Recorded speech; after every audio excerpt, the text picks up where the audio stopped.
નમસ્કાર મિત્રો, હું સનિલ વાડોદરિયા NCERT ગુજરાતી ચેનલ પર આપનું સ્વાગત કરું છું. ધોરણ 7 ની અંદર એકમ 11 પરિમિતિ અને ક્ષેત્રફળ. આપણે અત્યારે ધોરણ 6 ને યાદ કરીએ. ધોરણ 6 ની અંદર આપણે માપનમાં ચોરસ અને લંબચોરસના ક્ષેત્રફળ અને પરિમિતિના સૂત્રો તારવતા શીખી ગયા છે. ત્યાં આપણે ચોરસ અને લંબચોરસના ક્ષેત્રફળ અને પરિમિતિના આધારેના કેટલાક વ્યવહારુ કોયડા પણ જોયા હતા. ચોરસ અને લંબચોરસની પરિમિતિ કઈ રીતે મેળવવી અને ચોરસ અને લંબચોરસનું ક્ષેત્રફળ કઈ રીતે મેળવવું તેના દાખલાઓ પણ આપણે ધોરણ 6 ની અંદર શીખી ગયા છે. એના વિશે તમારે વધારે માહિતી જોતી હોય તો તમે મારી ચેનલ ઉપર ધોરણ 6 ના માપન એકમના તમે વિડિયો જોઈ શકો છો. તો આપણે અહીંયા પરિમિતિ અને ક્ષેત્રફળના ચોરસ અને લંબચોરસની પરિમિતિ અને ચોરસ અને લંબચોરસના ક્ષેત્રફળના સૂત્રને આપણે અહીંયા યાદ કરીએ. અહીંયા બોર્ડ ઉપર ચોરસની પરિમિતિ, ચોરસનું ક્ષેત્રફળ, લંબચોરસની પરિમિતિ અને લંબચોરસના ક્ષેત્રફળના સૂત્ર લખ્યા છે. ચોરસની પરિમિતિનું સૂત્ર શું છે? 4 ગુણ્યા લંબાઈ. 4 ગુણ્યા લંબાઈ એટલે તો કે પરિમિતિ એટલે શું? ફરતી બાજુની લંબાઈનો સરવાળો. ચોરસની કેટલી બાજુ હોય છે? 4. માટે અહીંયા 4 લેવામાં આવ્યા છે.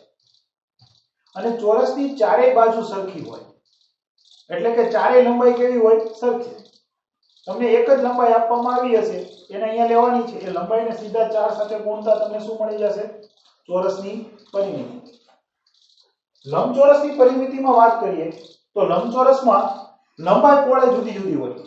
લંબચોરસની પરિમિતિ માટે આપણે જોઈએ તો લંબચોરસની પરિમિતિનું સૂત્ર મળે છે 2 કૌંસમાં લંબાઈ વત્તા પહોળાઈ. એટલે કે લંબચોરસમાં આપેલી જે તમને લંબાઈ અને પહોળાઈ છે એનો સૌથી પહેલા શું કરો? સરવાળો. ત્યારબાદ જે સરવાળો મળે છે એને કેટલા સાથે ગુણો? 2 સાથે. એટલે તમને શું મળી જશે? લંબચોરસની પરિમિતિ. હવે આપણે જોઈએ છે ચોરસનું ક્ષેત્રફળ. ચોરસનું ક્ષેત્રફળ કઈ રીતે મેળવવું? તો ચોરસમાં ફક્ત લંબાઈ તમને આપી હોય, કારણ કે એની બધી જ લંબાઈ કેવી છે? સરખી. કોઈ એક બાજુનું માપ આપી દે એટલે બાકી બધી બાજુના માપ આપણને મળી જાય. કોઈ એક બાજુ 5 સેમી કીધી હોય તો બાકી ત્રણેય બાજુ કેવી થશે? 5 સેમી ની થશે. અહીંયા લંબાઈ ગુણ્યા લંબાઈ મેં સૂત્ર લખેલું છે. એટલે કે તમને 5 સેમી જો લંબાઈ આપી હોય તો 5 ગુણ્યા 5 તો તમને એ ચોરસનું ક્ષેત્રફળ કેટલું મળે? 25 ચોરસ સેમી મળી જાય. હવે આપણે જોઈએ છીએ લંબચોરસનું ક્ષેત્રફળ. લંબચોરસના ક્ષેત્રફળ માટેનું સૂત્ર શું છે? લંબાઈ ગુણ્યા પહોળાઈ. અહીંયા લંબચોરસમાં લંબાઈ અને પહોળાઈ જુદી જુદી હોય છે. આપેલી લંબાઈ અને પહોળાઈનો ગુણાકાર કરો એટલે સીધું જ તમને શું મળી જાય? લંબચોરસનું ક્ષેત્રફળ સીધું જ આપણને મળી જાય. તો આના આધારેના દાખલાઓ આપણને સ્વાધ્યાય 11.1 માં આપવામાં આવ્યા છે. તો આપણે સ્વાધ્યાય 11.1 ના દાખલાઓ વિશે ચર્ચા કરીએ. દાખલા નંબર 1 માં શું કહે છે જોઈએ. જમીનના લંબચોરસ ભાગની લંબાઈ અને પહોળાઈ અનુક્રમે 500 મીટર અને 300 મીટર આપવામાં આવી છે, જેને મેં અહીંયા બોર્ડ ઉપર દર્શાવી છે. જમીનની લંબાઈ કેટલી છે? 500 મીટર. પહોળાઈ કેટલી છે? 300 મીટર. ત્યારબાદ આપણને શું કહે છે કે તેનું ક્ષેત્રફળ શોધો. લંબાઈ પહોળાઈ આપી છે એટલે લંબચોરસના સૂત્ર ઉપરથી આપણને ક્ષેત્રફળ મળી જશે. બીજી વસ્તુ એ પણ કહેવામાં આવી છે કે 1 ચોરસ મીટરના 10,000 રૂપિયા લેખે આ જમીનનો કુલ કિંમત કેટલી થશે? જો આપણે જમીન ખરીદવી હોય તો આપણે કેટલા રૂપિયા ચૂકવવા પડશે? તો આપણે સૌથી પહેલા શું મેળવીશું? ક્ષેત્રફળ. જમીનનું ક્ષેત્રફળ બરાબર લંબાઈ ગુણ્યા પહોળાઈ. આપણે અહીંયા સૂત્ર કોનું મૂક્યું છે? લંબચોરસનું. કેમ લંબચોરસનું મૂક્યું? તો કે આપણી જમીનનો જે ટુકડો છે એ લંબચોરસ આકારનો છે. કેમ ખબર પડી કે લંબચોરસ આકારનો છે? તો કે અહીંયા લંબાઈ અને પહોળાઈ બંને આપેલું છે. જો ચોરસ હોત તો ફક્ત શું આપ્યું હોત? લંબાઈ. તો પહોળાઈ આવતી નથી, કારણ કે તેની લંબાઈ અને પહોળાઈ કેવી થઈ જાય છે? સરખી. હવે આપણે સૂત્રની અંદર કિંમત મૂકીએ. જમીનના ટુકડાની લંબાઈ કેટલી આપી છે? 500 મીટર. પહોળાઈ કેટલી આપી છે? 300 મીટર. આ બંનેનો આપણે શું કરવાનો છે? ગુણાકારમાં આપણે ફક્ત શૂન્ય સિવાયના અંકોનો કરીશું. શૂન્ય સિવાયના અંકો ક્યાં આપ્યા છે? 5 અને 3. 5 તેરી 15. કુલ કેટલા શૂન્ય છે? તો આપણે 4 શૂન્ય મૂકીશું. આપણો જવાબ કેટલો આવ્યો? 1,50,000 ચોરસ મીટર. આપણો એકમ બનશે ચોરસ મીટર, કારણ કે લંબાઈ અને પહોળાઈ કેમાં આપવામાં આવી છે?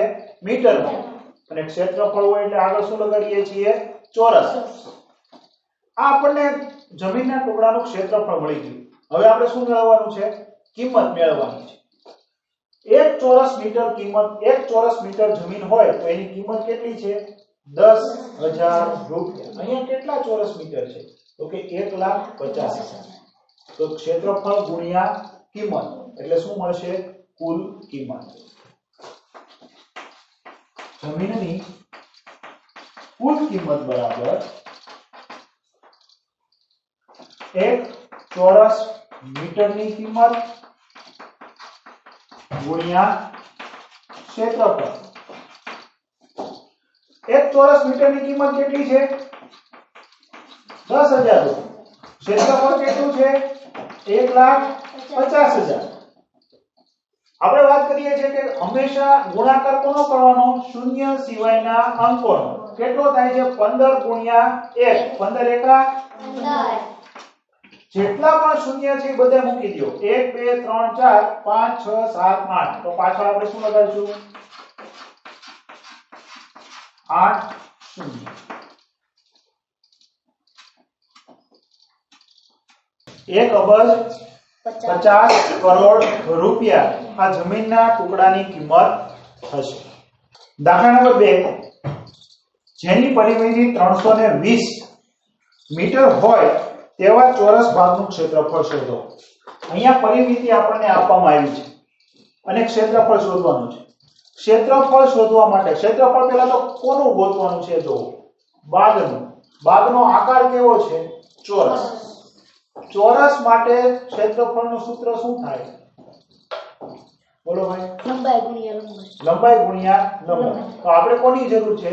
લંબાઈ. અહીંયા આપ્યું છે શું? પરિમિતિ. તો આપણે પરિમિતિ ઉપરથી શું મેળવવું પડશે? લંબાઈ મેળવવી પડશે. તો આપણને ખબર છે કે ભાઈ આ જે પરિમિતિ છે એ આ બાગની છે અને આ બાગ કેવો છે? ચોરસ. તો આ જે પરિમિતિ થાય એ કોની થાય? ચોરસની પરિમિતિ થાય. તો ચોરસ બાગની પરિમિતિ બરાબર શું થાય? 4 ગુણ્યા l. આપણે ચોરસનું ક્ષેત્રફળનું ચોરસની પરિમિતિનું સૂત્ર મૂક્યું. ચોરસની પરિમિતિ કેટલી આપી છે? 320. તો અહીંયા કિંમત મૂકી દઈએ. તો 320 બરાબર 4 ગુણ્યા l. આ l એટલે બાગની લંબાઈ. આ l મેળવવો છે તો l સિવાયની જે કાંઈ વસ્તુ છે એને સામેના ભાગમાં જવા દો. અહીંયા l સિવાયનું કોણ છે? 4. l સાથે કેમાં છે? ગુણાકારમાં. બરાબરની સામેની બાજુ જાય તો ક્યાં જશે? બોલો ભાઈ. ભાગાકારમાં. કોના ભાગાકારમાં? 320 ના ભાગાકારમાં. એટલે કે l બરાબર 320 ભાગ્યા 4. 8 ચોક 32. અહીંયા છેદ ઉડાડીએ કેટલા આવશે? 8. તો l બરાબર કેટલા આવ્યા? 80 મીટર. ચોરસ બાગની લંબાઈ મળી ગઈ. કેટલી મળી? 80 મીટર. તો લંબાઈ મળી જાય તો ક્ષેત્રફળ મળી જાય. ચોરસ બાગનું ક્ષેત્રફળ બરાબર લંબાઈ ગુણ્યા લંબાઈ કેટલી આપી છે? 80 ગુણ્યા 80. આપણે ગુણાકાર કરવાનો છે અંકોનો, શૂન્ય સિવાયના અંકોનો. 8 ગુણ્યા 8 64. બે શૂન્ય છે પાછળ મૂકી દઈએ એટલે કે 6400 ચોરસ મીટર. એટલે કે ચોરસ બાગનું ક્ષેત્રફળ કેટલું થાય છે? 6400 ચોરસ મીટર.